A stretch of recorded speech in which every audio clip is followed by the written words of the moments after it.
From Illinois Public Media News, this is 217 Today. I'm Kimberly Schofield. It's Friday, October 18th. Coming up, last year, the Supreme Court all but banned universities from considering the race of applicants in order to diversify their campuses. We'll learn more about the impact of that decision. That story in just a few minutes, but first, these headlines. Local band Captain Rat and the Blind Rivets has been playing gigs for over 40 years. But when founding member and local legend Mark Rubel died in April, the band faced questions about its future. IPM student reporter Brenton Gallion has more on how the group is moving forward. Mark Rubel's passing was a great loss for many, but especially so for a band that had lost its drummer, Jeff Evans, just months before. Still, the band continues to tour today. Keyboardist Roger Prilliman says that the decision to keep playing was easy, and Rubel helped make it.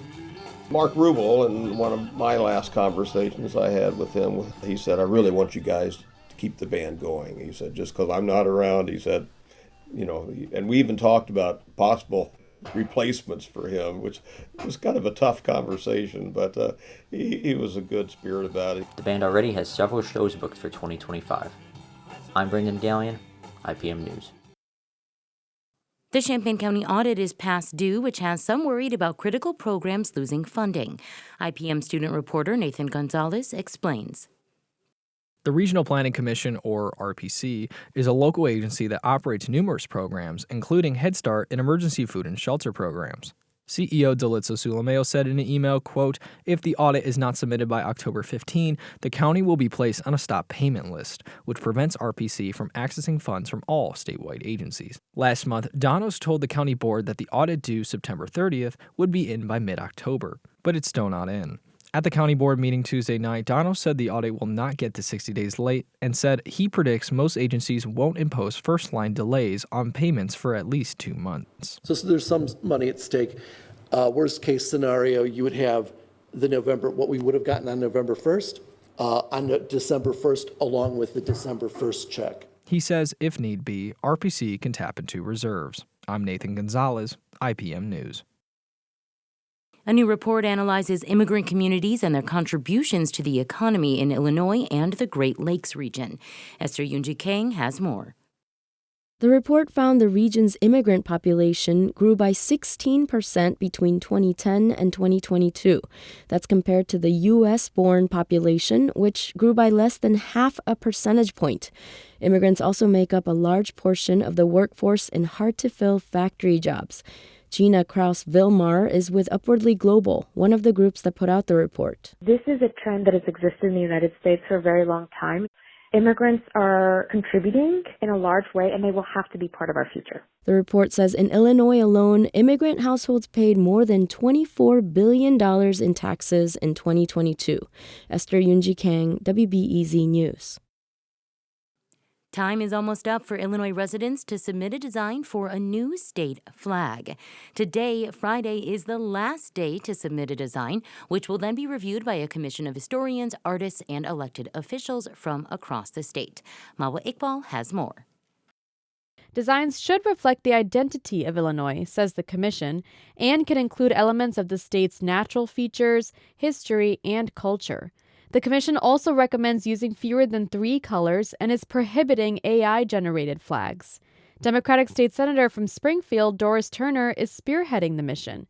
She says it's time the flag represents Illinois' vast diversity. The current flag is the state's seal against a plain white background with the word Illinois underneath. The commission will pick 10 designs and put them up for a public vote online starting next year.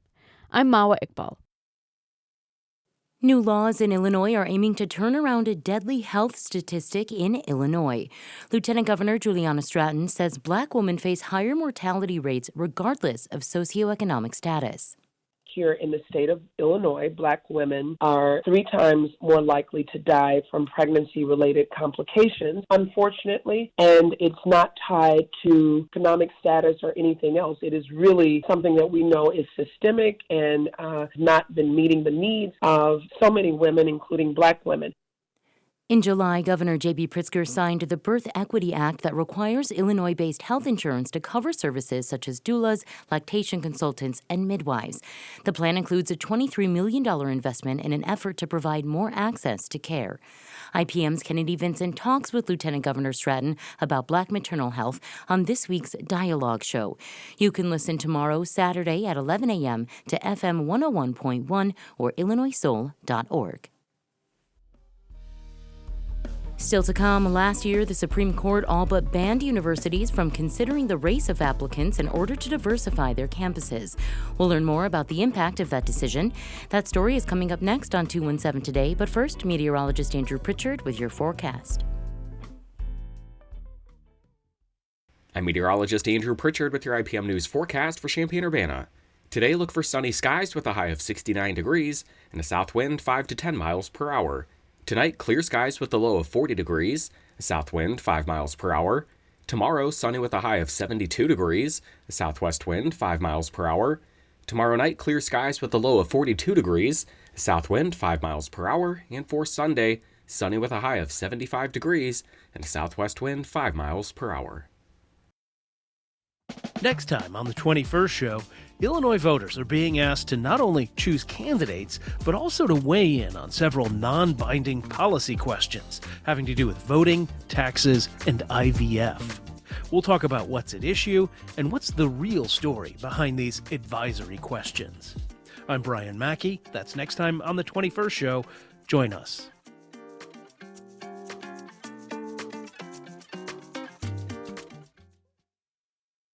You're listening to 217 Today. I'm Kimberly Schofield. This fall, the racial demographics of first-year students at selective colleges are under the microscope. Last year, the Supreme Court all but banned universities from considering the race of applicants in order to diversify their campuses. Now, enrollment numbers are coming in for the first freshman class admitted under the new legal precedent, and people are poring over the data to gauge its impact. Lisa Korean-Phillip talked with the policy director of the nonprofit Education Reform Now, James Murphy, about what he sees in the numbers and the pitfalls of reading too much into them.